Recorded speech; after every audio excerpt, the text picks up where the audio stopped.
शमशीर बे नियाम की पहली जल्द पेश खदमत है।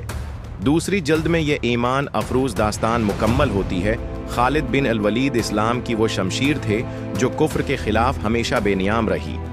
खालिद बिन अल वलीद को रसूल करीम ने अल्लाह की तलवार सैफ अल्लाह का खिताब अता फरमाया था। खालिद इन औलीन सिपा सालारों में से थे जिन्होंने नूर इस्लाम को मदीना से दूर दूर तक पहुंचा दिया था। तारीख इस्लाम ही नहीं, आलमी जंगों की तारीख खालिद बिन अल वलीद को चंद एक अजीम जर्नीलों में शुमार करती है। फन हर्ब और ज़र्ब के माहिरीन और मुबसिर आज भी खालिद की जंगी चालों मैदान जंग में उनकी क़ियादत और अस्करी फ़हम और फरासत के हवाले देते हैं। हर मैदान जंग में मुसलमानों की तादाद कम रही है। किफ़ार की तादाद कहीं दगनी थी, कहीं सहगुना, और यरमूक के मैदान में कैसर रोम की फ़ौज और उसके इत्तेहादियों की तादाद 1,60,000 थी। इसके मुकाबले में मुसलमानों की तादाद 40,000 के लगभग थी। दुश्मन की फ़ौज का महाज 12 मील लंबा था और उसमें कहीं भी शग्गाफ नहीं था। इसके मुकाबले में मुसलमानों ने दुश्मन के महाज के फैलाव को देखकर अपना महाज 11 मील फैला दिया था और दस्तों के दरमियान वसीया शग्गाफ था। दुश्मन के महाज की गहराई भी ज़्यादा थी। दस्तों के पीछे दस्ते खड़े थे जैसे चट्टानों के पीछे चट्टानें खड़ी हों। इसके मुकाबले में मुसलमानों के महाज की गहराई थी ही नहीं। तारीख हैरान है, जंगी मुबसिर हैरान है कि मुसलमानों ने यरमूक में रोमियों को शिकस्त किस तरह दी थी और रोमियों की यह शिकस्त फैसला कुन थी। इसके बाद बैतुल मुक़द्दस पके हुए फल की तरह मुसलमानों की झोली में आन गरा था। ये जंगी चालों का कमाल था। यरमूक की जंग में खालिद बिन अल वलीद ने जो चालें कामयाबी से आजमाई थीं वो आज तरक्की याफ्ता ममालिक की फ़ौजों की ट्रेनिंग में शामिल हैं। खालिद ने कभी तस्लीम नहीं किया था कि दुश्मन की तादाद ज़्यादा और उसके हथियार बरतर हैं और मुसलमान बहुत थोड़े हैं तो दुश्मन के सामने आना ख़तरनाक होगा। ऐसे मौक़े भी आए कि उन्होंने खिलाफत के अहकाम को नज़रअंदाज करके दुश्मन पर हमला कर दिया और फतह पाई।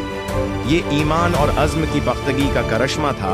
ये इस्लाम और सल्लल्लाहु अलैहि वसल्लम के इश्क का कमाल था। खालिद के किरदार की अज़मत देखिए। खलीफतुल मुस्लिमीन उमर बिन अल-ख़त्ताब ने उन्हें पहले सिपा सालारी से माज़ूल किया तो खालिद बद दिल न हुए और सिपाहियों की तरह लड़ते रहे। यरमूक की जंग के बाद उमर बिन अल-ख़त्ताब ने खालिद को एक इल्ज़ाम में मदीना बुला लिया। खालिद से बाज़ बरस हुई अरब के इस वक्त के रवाज के मुताबिक तरीक़ा ऐसा अख्तियार किया गया जो एक सिपा सालार के लिए तौहीन आमेज़ था, लेकिन खालिद का रुदामल ऐसा था जो खलीफतुल मुस्लिमीन को गवारा न गुजरा। उन्होंने सज़ा कबूल कर ली। खालिद बिन अल वलीद को माजूली पर बहुत अफसोस हुआ, लेकिन उन्होंने खलीफतुल मुस्लिमीन का तख्ता उल्टने की कोशिश न की। अपनी अलग सियासी पार्टी न बना ली, न अपना मुहाज कायम कर लिया। अगर वो ऐसा करते तो पूरी फौज उनके साथ थी। वो कौम की निगाहों में अजीज और अजीम थे। उन्होंने उस वक्त की दो बहुत बड़ी जंगी ताकतों को रेजा रेजा करके बखेर दिया था।